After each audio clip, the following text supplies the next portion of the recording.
Well, this is what finding the water main with an excavator looks like.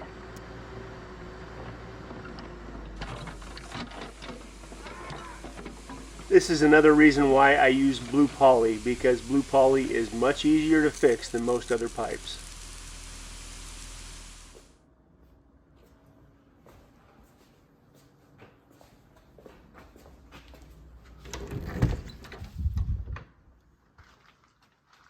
November 4th was the brightest supermoon of 2025, and I clearly wasn't the only one that was impressed with it.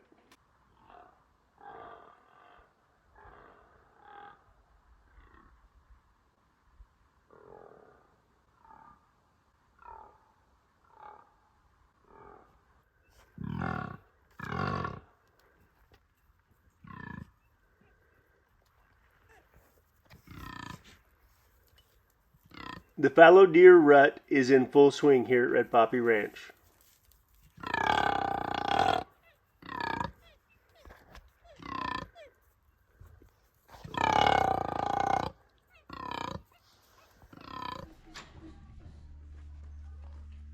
The chickens eat your cat food, Willow. Give me a second, I'll get you some cat food. You, get out of here.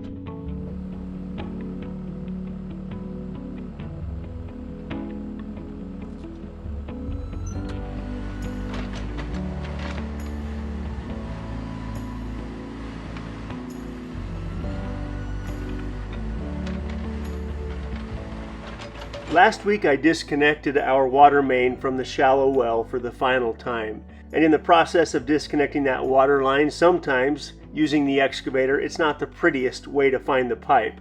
But it always works, and the best part about blue poly is it's typically pretty easy to fix.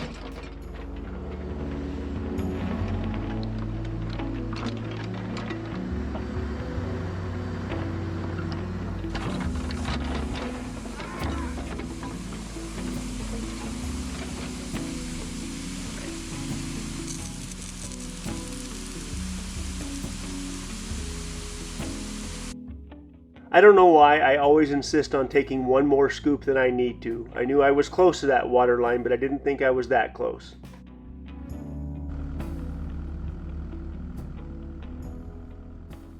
So for quite some time now, I've been telling my wife that I wanted to get a rowing machine to put out here in the shop that I could use every morning. And when we had the opportunity to work with hydro, I couldn't wait to give it a try.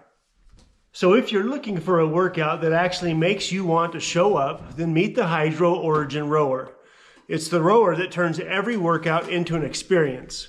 With over 5,000 of athlete-led workout sets in scenic destinations around the world, you can choose workouts for all those forgotten muscles. Just 20 minutes of rowing engages 2 times more muscle groups than running or cycling. It's a full body workout that engages 86% of your muscle, cardio, strength, and endurance, all in one smooth motion. The workouts also include off-the-tower instructions from yoga to Pilates to strength training. There are workouts for all levels, and it's easy on the joints. On the Hydro Arc and the Hydro Wave, the Hydrometrics provides an overview of progress and quick pointers on how to improve. It will reflect precision, endurance, and power to help you feel like the best version of yourself. Hydro's Black Friday deals are live. Save big on their rowers and use our code REDPOPPY to get an extra $50 off of your order. You can get $550 off of the Origin, $200 off of the Wave, and $200 off of the Arc. This is Hydro's best sale of the year, so be sure to check it out. I can tell you that in just 20 minutes, I got a workout in like I haven't had a workout in quite a while, and I can't wait to see what this machine does for me over the next year. Thank you again, Hydro.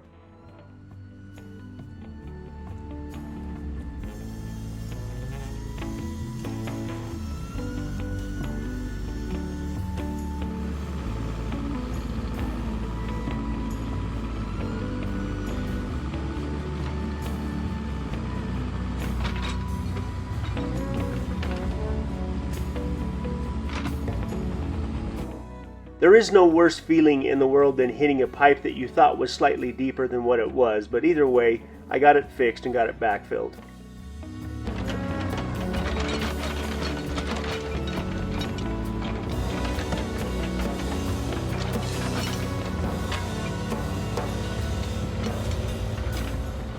When I ran the water lines from the shallow well all the way up to the water storage tanks, I also ran an electrical wire with it to use as the water tank level indicator shutoff switch that's required for the well controls. And when I dug this up last week and disconnected from the shallow well, I forgot to make sure the wires from the electrical were severed and capped as well. So I had to dig it up again.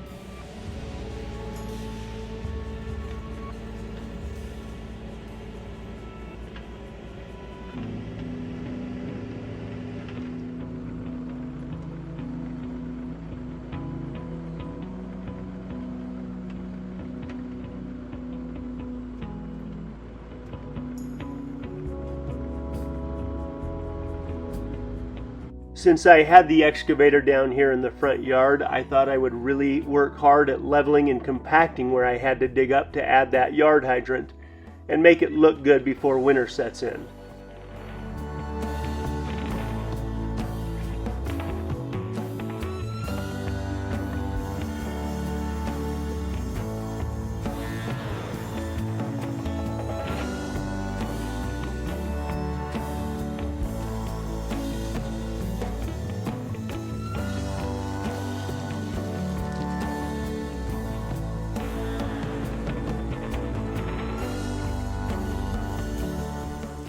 Hanging out right here on the front porch is one of my favorite things to do, and I think I'm going to throw some grass seed down here where I leveled and graded the front yard.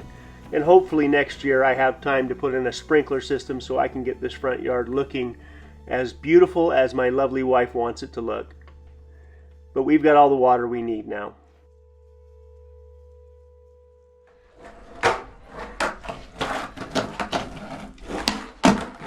Oh.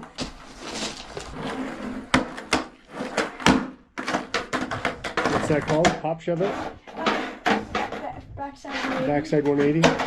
The Tony Hawk. You're missing two screws. Everything's beat up. There you go.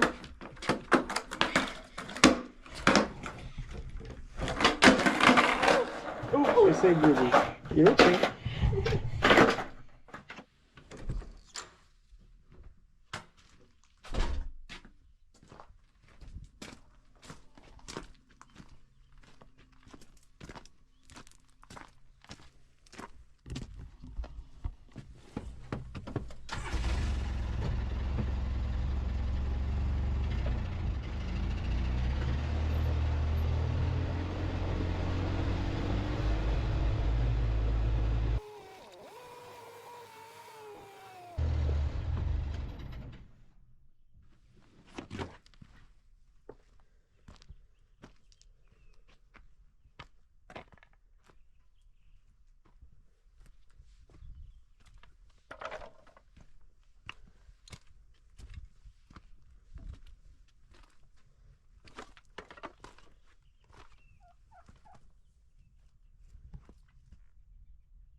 My wife Cedar informed me the other day that the average temperatures that we're dealing with right now at this moment are 11 degrees warmer than normal.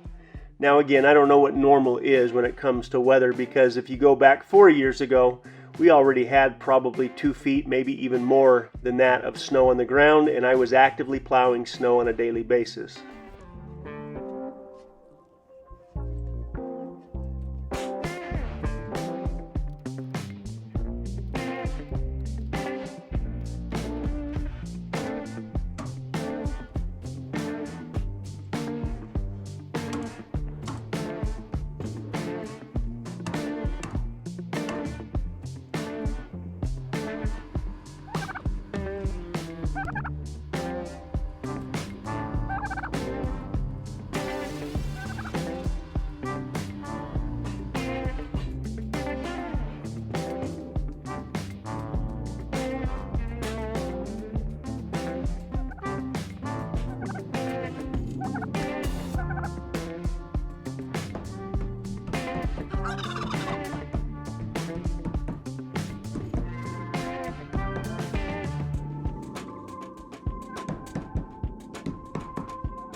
So because the weather is so nice, I need to get the off-grid chicken coop finished up and dried in so we can use it this winter with the chickens and the turkeys.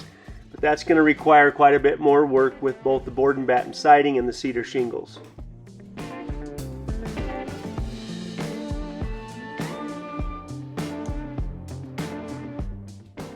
So far, I've been able to build almost the entire off-grid chicken coop with leftover materials around here from other jobs.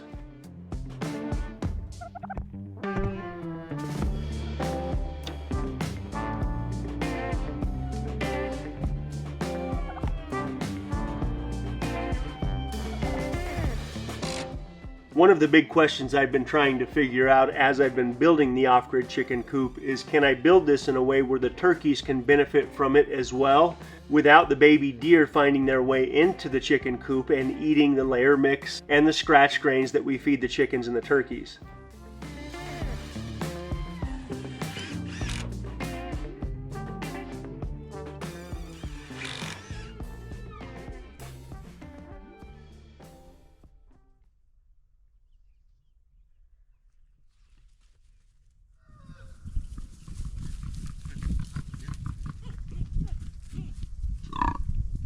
This is what the fallow deer rut sounds like around Red Poppy Ranch at the moment.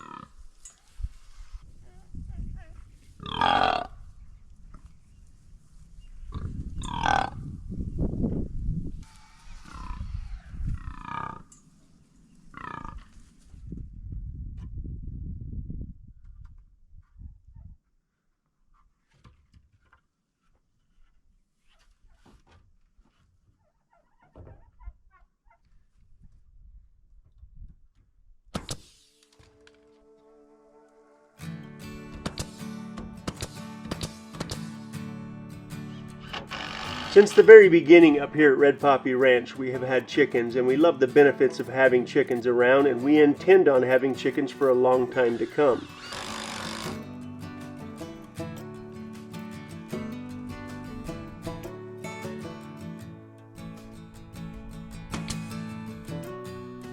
My intentions with building the off-grid chicken coop is not only to contain the chickens and keep them to the deer pen or to this coop, but to also make it easier for both Cedar and myself to maintain and take care of the chickens, especially on the cold winter days when they have less and less room around the property to scratch because there's so much snow on the ground.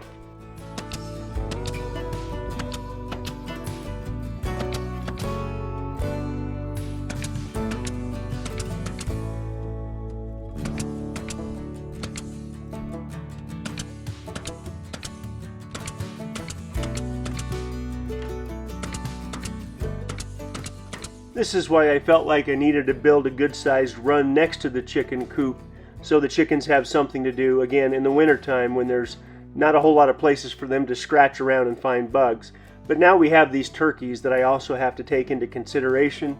And initially I thought about building a second coop just for the turkeys, but now I'm thinking I can keep them in here with the chickens as well.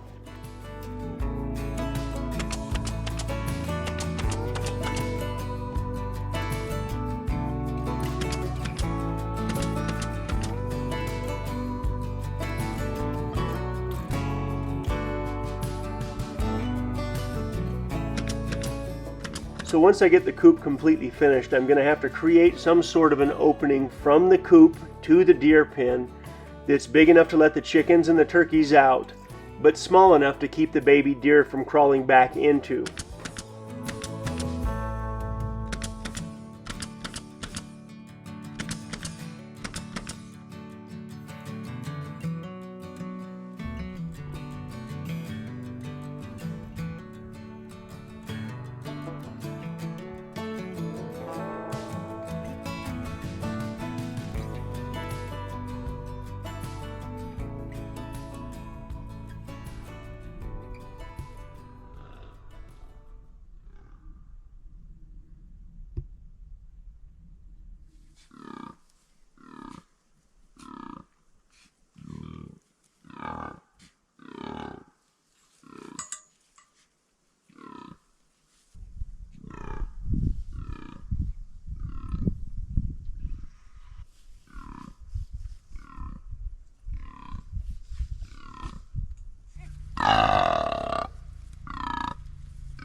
I'm getting down to where I only have maybe 1 or 2 more loads of cedar shake shingles left to finish the chicken coop with. I think I have enough, but it's going to be close, so I find myself being more picky as I go through them and cut them and sort them.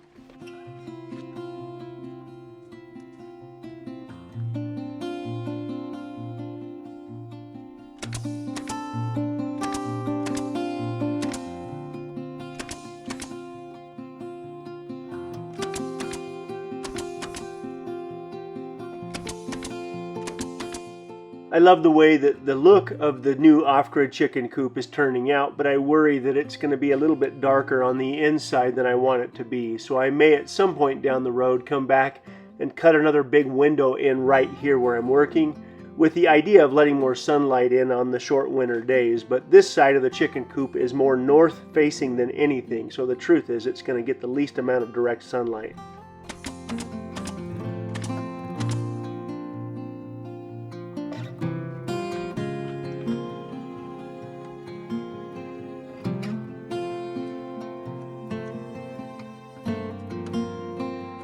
I find it slightly ironic that I spent the first 37 years of my life trying to avoid any more direct sunlight in my life than I had to while I was living in the state of Arizona. Now everything I do around here, I have to take into consideration how much sunlight is going to affect the project that I'm doing and if it in fact is necessary. And again, with these chickens on those short winter days, they're going to need all the sunlight they can possibly get.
A friend of ours named Curtis that we met through YouTube actually ran down a couple of hours south and picked up this old antique door for me when he happened to be shopping for doors for some projects he's working on. So I should give him a shout out and say thank you.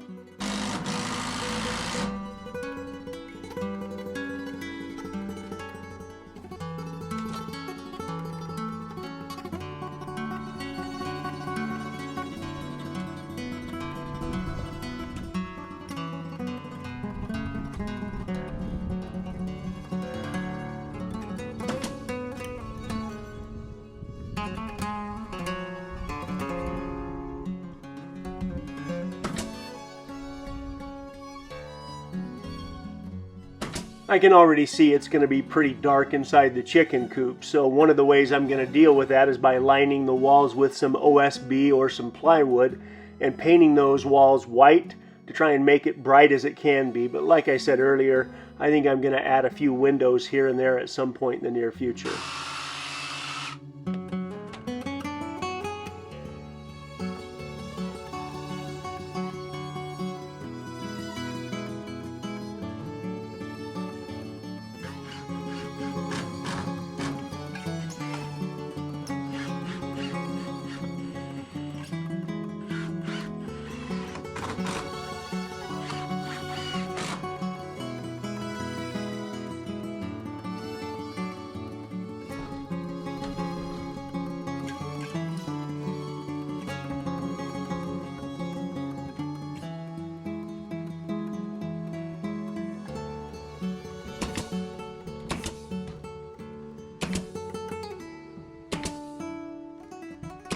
I love the way this antique door is tying into everything here with the off-grid chicken coop. It looks perfect. Thanks again, Curtis.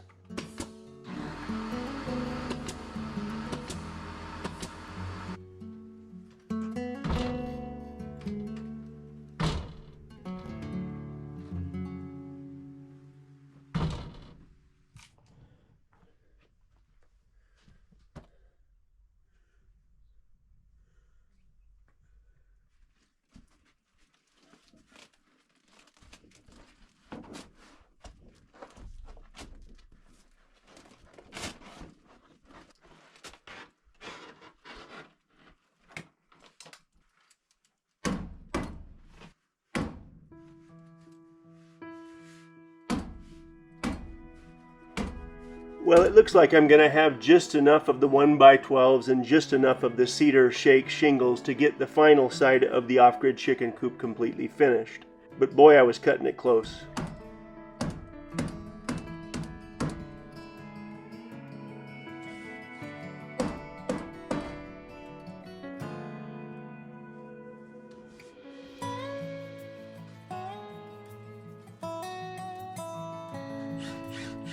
I have used up almost all of the scrap 1x12s that I have laying around the place, and I've definitely used up almost all of the cedar shingles, but it was for a good purpose, and I love the way that everything is coming together. The 1x12 should darken up a little bit with time, and it should really look good.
The next step on the off-grid chicken coop will be incorporating the solar-powered door that will allow the chickens to go from the coop to the chicken run at a preset time.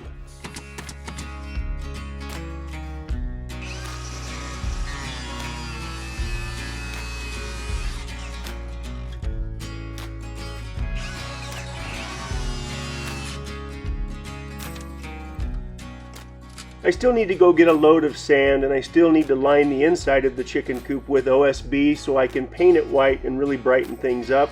And then I'm going to have to lock the chickens up for about a week in the coop so they know that this is now home. But we're just about there.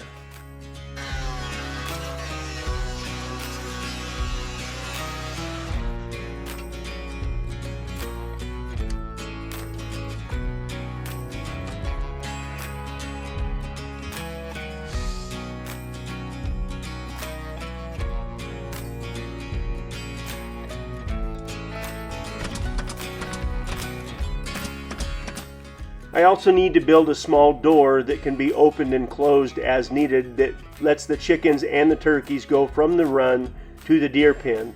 But I'm still thinking on this particular project, and it may take me a couple of days to decide how I'm going to do it.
Sometimes the best tool for cleaning up at the end of a job is a good fire, and on a cool fall evening like tonight, it feels good walking in circles around the fire as the temperatures drop.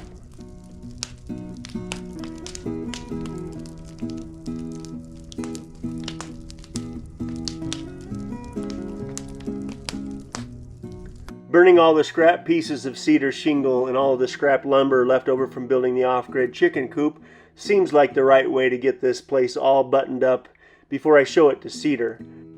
But after walking in circles for 20 minutes, this was the moment that I remembered there was a half-eaten carne asada burrito in the fridge that wouldn't take a whole lot to get warmed up, and I was pretty sure that Ruby wouldn't have a problem helping me eat it as well. Check out them at night after it's dark. No roof.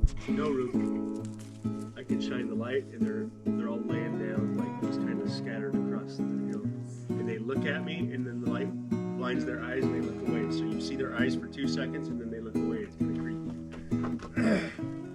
Reed thought he would come outside and stand around the fire with me as well.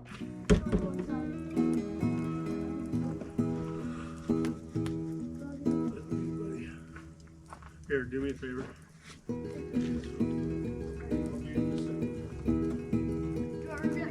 Yeah, let her stay with me.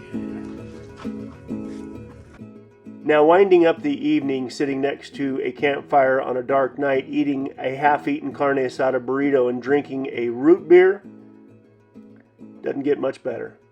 We'll see you guys soon. Be safe out there.